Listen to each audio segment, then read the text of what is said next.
Welcome to Spread the Light, where we use the power of our own stories of living with mental illness to help dispel stigma and stereotypes, and instead spread hope and light. I'm your host, Dr. Devika Bhushan. We know each other well by now. I'm a pediatrician, a public health practitioner, a parent to a toddler, an immigrant to the US by way of India and the Philippines, and somebody with lived experience with bipolar disorder. Today, we have a very special guest in our series of resident mental health, Dr. Ade Osinubi, a resident physician in emergency medicine and a documentary filmmaker and photographer. Her work focuses on telling the untold stories of minority populations. At the age of 16, Dr. Ade traveled to Mekelle, Ethiopia to co-produce her first documentary. She then created Black Motherhood Through the Lens, about 4 Black women's experiences with reproductive health in the United States, which was recognized in Forbes and in PBS. She has written for The Washington Post, Teen Vogue, and Glamour magazine on topics related to health equity. She was recently named the recipient of the National Minority Equality Forum 40 Under 40 Leader in Health Award and the 2023 Black Health Connect 40 Under 40 Award. And earlier this year, on June 30th, 2023, Dr. Ade went public with her own mental health experiences as an intern.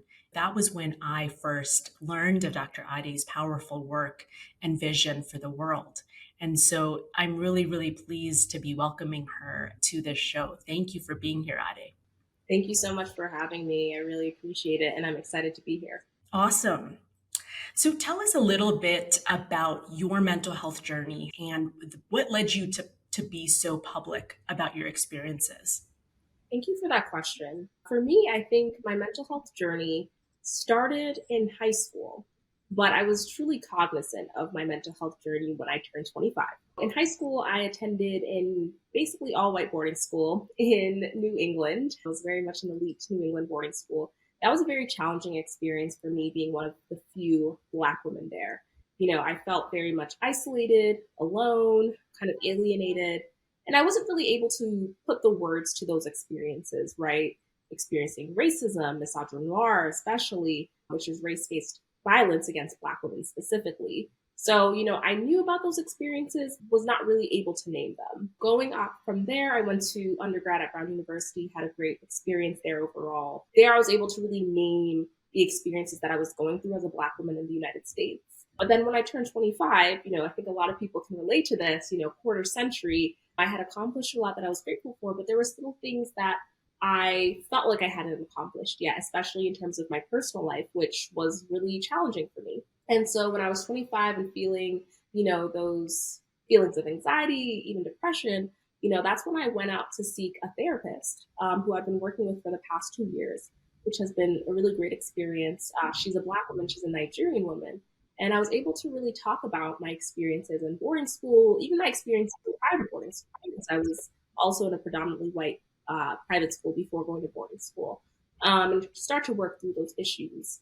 And I would say some of the experiences I had in medical school and then obviously through residency, made my mental health worse for sure, which I can get into later in the interview. So high school is when I started really grappling with those issues, but 25 was when I really started, okay, let me seek out the help for that. Sounds like finding the words and the right place, the right person with whom to unpack those experiences was really meaningful for your recovery. Absolutely. And tell us a little bit, and especially for those listeners and viewers who have not been to medical school, have not been through residency, what specific factors in medical training really set us up for poorer mental health, and really what your experience has been in those phases? Overall, I had a great medical school experience. I was at Brown University, very much a socially conscious environment, but still there were situations that I encountered that weren't directly related to faculty or peers that were challenging, especially when it came to racial dynamics. So for example, I was rotating at an outside clinic and had kind of an unfortunate experience with being blindsided by negative feedback, which actually caused me to have to remediate the rotation, jeopardizing my application to residency, possibly jeopardized me being able to graduate on time. Luckily I was able to appeal that decision. But that created a lot of stress and anxiety because, I had thought I was doing great during the rotation. And then at the end, I was getting all this feedback that was so surprising. And I do feel that there was a component of race to that, but we don't have to get into that right now. But moving forward after that situation, I had a lot of anxiety about being clinically evaluated by peers or residents or faculty because, you might think you're doing a great job, and then at the end, you may get discordant feedback. So I think the structure of hierarchy in the medical system can be very challenging. It can be very bureaucratic, especially as a medical student, you're kind of at the bottom in some ways. And so that can be challenging. That can definitely take a toll on your mental health when you're trying to do well on clinical rotations. You're waking up early, you're seeing patients, but then having to go back to study. So that's one aspect of medical school that can be challenging, let alone the USMLE board exam, step 1, step 2, and then moving on to residency. The list is very long, starting from sleep deprivation, challenging patient interactions, challenging patient situations, because again, this is your first experience as a true provider. Unfortunately, you'll experience patient death, you'll experience poor clinical outcome, and it's just unfortunately part of the job. And then also just the logistics of being a resident, trying to keep in touch with friends, trying to afford basic things like food, your rent, when a lot of times you're being paid paycheck to paycheck. So those are just some of the things that can be detrimental to the mental health of medical trainees and residents. Right. In your very powerful series of tweets on June 30th of this year, one of the things you said was, despite steps being routinely outlined and suggested to improve the lives of trainees and attendings, despite the advocacy efforts of many, residents are still severely underpaid and subjected to toxic work environments and unhealthy work hours. And, that whole thread was just incredibly personal and poignant. And I'm curious if you can give us a sense of what led to that moment for you of saying, enough is enough. I need to speak out and I want to share my truth in this way. So in terms of the tweet that I made on June 30th about my experience with just feeling very overwhelmed, kind of at my breaking point on my surgical ICU rotation, coupled with the unfortunate death of Dr. Nikita Mortimer, who I did not know personally, but I had people in my life who did know her personally. I thought it was just really important to vocalize my experience. I'm aware that I do have a platform on Instagram, TikTok, Twitter, and I was afraid that people would look at my page or me and think, oh, she has it all together. Oh, XYZ. And no, that is truly not the case. I struggled tremendously during intern year with mental health, with feelings of hopelessness, things of that nature. And I had no choice but to be honest, right? Because, whether or not it changed people's personal decisions, at least people knew that they were not alone in their experience. And after sharing that tweet, and also prior to sharing that tweet, I knew a number of residents who were experiencing the same thing, the same feelings of depression, some people going on antidepressants, things of that nature. So I already knew that I wasn't alone. But I felt like an obligation because I had this platform and because I do health advocacy work that I would be remiss not to share it at a time point that I felt comfortable. And the response was great. I think, it was encouraging that people felt the same way, that maybe I could have helped someone in a similar situation. That wasn't necessarily my intent. My intent was that for people to see themselves in any aspects of the tweet. Again, it took me almost 2 months after the situation to talk about it, and not because I was ashamed of it. It's just, I really wanted to process what Dr. Nikita Mortimer's death meant to me as a Black woman in residency. And I just wanted to figure out the best way and the most responsible way to address it. Yeah, that makes a lot of sense. Were you at all apprehensive, about potential backlash or negative feedback to that moment? Overall, I really enjoyed my residency program, and I'm not just saying this because I'm on your podcast. Yeah. So I guess my apprehension was I didn't want, the people that I've worked with, that I've had great experiences with, to feel like, I was talking badly about them, right? Because I do feel like my program has been supportive. But even with the supportive residency program, the structure of residency is just really challenging, right? And that's just kind of how it is. Yeah. And so I think that was basically my apprehension. But I'm also someone who doesn't necessarily care as much of what people think, right? So I was just like, well, again, some people might feel a type of way about it. But again, I wasn't listing my program specifically. I wasn't calling anybody out. I was like, hey, this is a problem, right? Like we've lost, unfortunately, many lives to medical training, let alone, attendings, all of that. This is really a matter of life or death. So at the end of the day, I'm speaking from my personal experience, right? And whoever wants to react in a certain way can. And yeah, I'm glad that I was honest. I think, when I was younger, I was very much like worried about what people thought. I was very quiet. But I think the best experiences I've had to date have come from me being honest. Obviously, you have to be responsible about it. That was kind of my thought process about sharing that on the internet.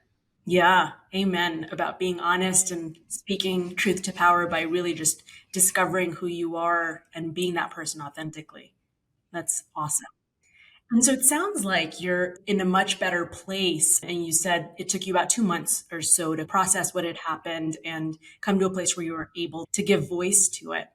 And I'm curious if you can help us sort of understand how you picked yourself up from that place that you were in the surgical ICU and got to a place where you were feeling whole and healthy again. Well, I'd say I'm still like in a process of recovery, right? Like I wouldn't say I feel 100% back to where I was, to be honest. And I think like that is just like the mental health journey, right? Like, as I'm sure you can relate, mental health has multiple journeys, has multiple ebbs and flows. And that's just kind of like where I'm at right now. In the surgical ICU, like after that happened, I was not able to pick myself up. I just wasn't. I had no more strength or not much else to give. And the people who picked me up were my parents at the end of the day. Like those were the people who were able to pick me up in that moment and the moments leading up after that. And I'm lucky enough to have had that support system. Like a lot of people don't necessarily have that. But yeah, I still think like residency is really challenging. Burnout is very real. I wish I had like a prettier package to give you. It's just, I'm still struggling, to be honest with you. It's real and I appreciate it. And that moment where you talked about, being on the phone with your mom and breaking down and your parents immediately at 9 p.m. getting in the car and getting themselves to you physically to help support you. I mean, it's just such a beautiful thing that you have such important and caring humans who are your parents. Yeah, super blessed for sure. I'll tell you very candidly, like some of my most dark mental health moments were also in residency and in medical school. And, I've always, since leaving home at 18, I've always been oceans apart from my own family and my parents. They were in the Philippines initially and then now live in India. But they would, when I was in crisis, one of them would get on a flight and they would just be with me for the weeks that it would take sometimes to restabilize. And I completely empathize with that, statement that you made, that it is a journey and there's so many layers to it and it takes a long time sometimes to feel like we're 100% back. Yeah. Yeah. I'm sorry to hear that you're not quite there yet. My heart goes out to you because I know how hard that place can be. Mm-hmm. I appreciate that. Thank you. But yeah, it's just me being honest. So I appreciate it.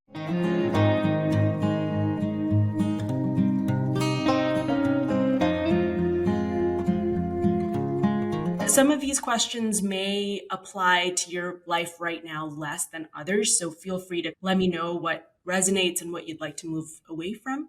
But one question I'd love to pose to you is, as you look back at kind of that worst moment in your own mental health journey, is there a piece of advice or something that you would want to say to that person in that moment as you look back?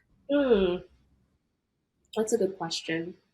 I would say there are things to look forward to, right? Like not necessarily like, oh, it gets better, but like there are things that you can look forward to. Yeah. I love that. And as you're thinking about the totality of your journey, how do you feel like stigma has intersected with your mental health? That's a good question. So for me, I grew up as the child of Nigerian immigrants. I'm sure you can kind of relate to, I know you yourself are an immigrant. We did talk about mental health for sure, but like I grew up in the church. Luckily, the church that I went to did talk about mental health too. But I still think like in some ways you kind of internalize those messagings, like, if you just pray about it, all of those different things. But, my mom is a physician at the end of the day. So she recognizes that some people like need to be on medication. Some people need therapy, all of those things. So, but I still think in some ways, like I probably internalize some messaging from the church about mental health. And, if you just do XYZ thing, you'll get out of depression and all of that, which doesn't always work for people. So, yeah. Right. And how did you get to a place where you were able to let go of some of those beliefs or, even self-stigma around those beliefs? I think it was a super gradual process because for me, I wasn't necessarily like I was aware that those stigmas existed in the church, but in terms of my own personal experience, I wasn't sitting here being like, oh, like I'm aware of how growing up in the church has affected me addressing my mental health, right? Like it was very subtle because again, like I grew up in a healthy church environment, grew up in a healthy home, but I still think that messaging is subtle. And so I think like over the past 2 years, especially my therapist is actually Christian. That was my choice. But working through that over the past 2 years, asking the tough questions, having like those conversations, because I do think like part of my mental health journey has been navigating my faith as well. I think those barriers kind of came down a bit. But I still just like think, again, socialization is tough. I mean, I'm 27 years of being socialized. It takes a lot of undoing. It takes a lot of work. So, yeah. Yeah, absolutely. And for all of us, it's sort of a lifelong journey. You catch yourself in moments. I mean, I'm 37, right? And sometimes I'll even catch myself in moments falling back on an old belief that sort of is as core to my identity as, my nationality, right? And yeah, unpacking and uncovering and then relearning those core beliefs, like it takes a lifetime of work, really. As you're thinking about mental health kind of in general or for yourself, is there a specific myth that you think is out there that you'd like to bust? So I wouldn't say that this is a myth per se, but I think this is kind of an approach to mental health, especially like in Christian communities, not like coming for anyone, but that kind of bothers me a bit. It's just like, this idea of like toxic positivity, like just saying things like it always gets better and all of that. Luckily, like no one has really said that to me as I've been struggling over the past couple of years. But I think, I don't know if you've been on Instagram, you'll like see those little like squares and there'll be a quote and it'll be like, one day it'll all make sense. Or you know what I mean? Like those types of things that people say to like make you feel better. I have a personal with those because it's like at the end of the day, like some things don't make sense. Like we're not, in my opinion, we're not put on this earth to like be all knowing. Sometimes it just like actually doesn't get better in certain ways, or it may improve in ways that you don't expect, right? Or better may look different than you expected, right? I just think like those little trick phrases that I feel like people say to make people feel better if they're going through a tough time are actually not helpful. Not necessarily a myth, but kind of a trend that I've seen over the past couple of years, obviously on social media, that kind of grinds my gears. So, yeah. Yeah. No, for sure. There's a lot of toxic positivity out there. And like you said, some things just aren't meant to happen. They aren't for the best. Absolutely. Thank you for calling that out. So, as you're looking day to day, you've talked about your relationship with your parents and you're talked about renegotiating your relationship with your faith and about your therapist being this really prominent person for you for the last 2 years. Are there other kind of either day to day or more of these kind of momentous tools that you call upon to feel stable or to feel better? Still honestly working on that, to be honest. I think before, one of my ways to kind of get away from how I was feeling was to wrap myself up in being productive, producing, all those things, which it's nice to be productive, but it's not great when you're doing it as a coping mechanism. So I think right now I'm trying to better listen to what I want, what my body needs. Maybe today I'm not working on this extracurricular activity. Maybe I'm just sitting and watching TV. I do think exercise is great, but just like as a Black woman with changing my hair regularly, like exercise really can mess up my hair. And so I haven't really been exercising over the past couple of months. But when I was, I do feel like it made an impact on my mental health in a positive way for sure. I think, again, healthy eating is key. something that I'm still working with. Again, very much a work in progress, but like trying to make these large changes as a resident is just hard, to be honest. Totally. Yeah, it's kind of where I'm at. I wish I could tell you like I have a morning routine. There's no way I could have a morning routine as an EM resident because some days I'm working at 6 a.m., some days I'm working at 2 p.m., some days I'm working at midnight. It would be nice though. I'm sure it would really improve my mental health. I just don't have one. So yeah, there's definitely things that like I think over time I hope to adopt and improve. But yeah, day to day, it's just honestly survival mode. That is 100% fair, especially given that you're a second year resident and there's so little control that you have over small and large moments of your life at this moment. Yeah. Totally. And there's so much wisdom actually in what you very poetically just did share because, that conviction of disassociating your sense of self-worth from what you do or do not do, your sense of productivity and knowing that you are valid and worthy and enough just as you are, and sometimes reaching for rest and sometimes reaching for that binge watchy TV show and other times doing, that extracurricular that you may have more energy for if you give yourself some time away. That's beautiful that you're able to make mental and emotional space for growth in that way right now.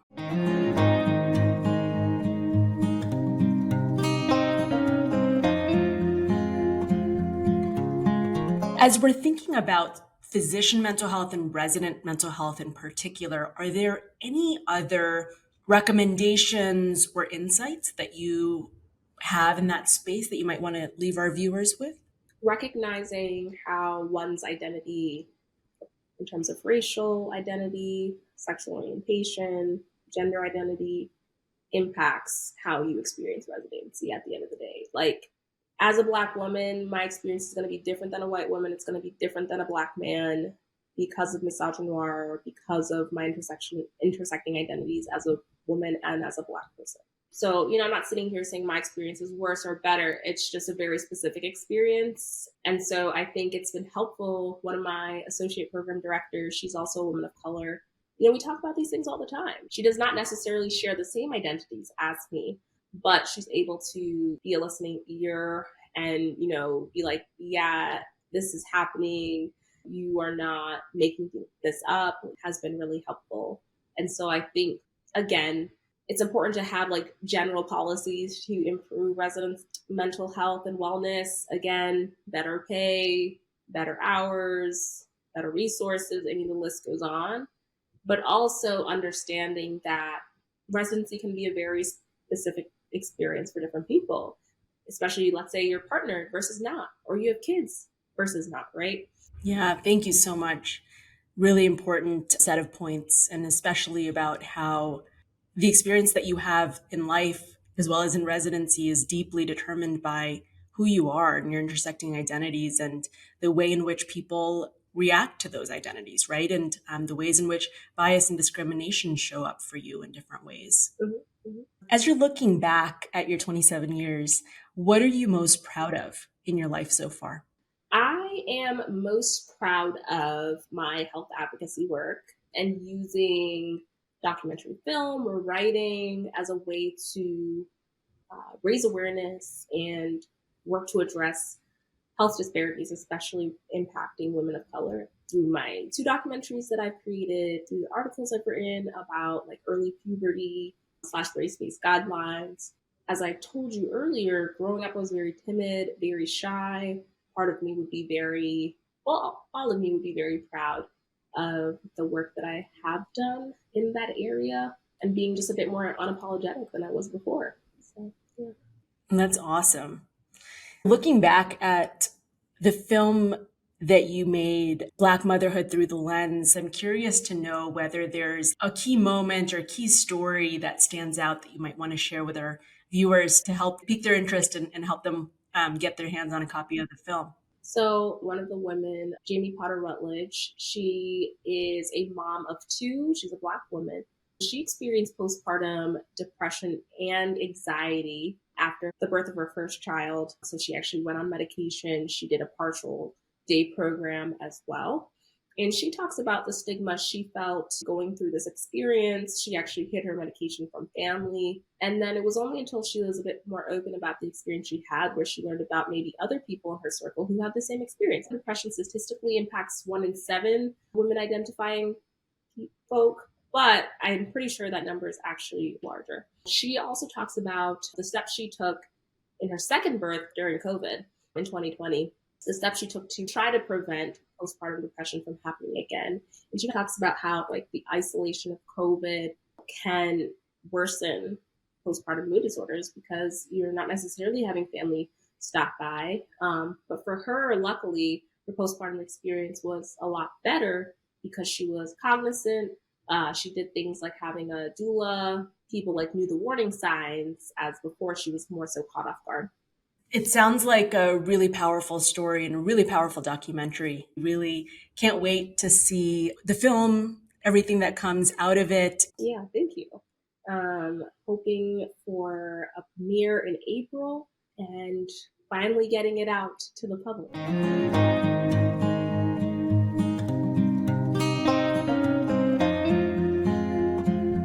This is our last question. It's a big one.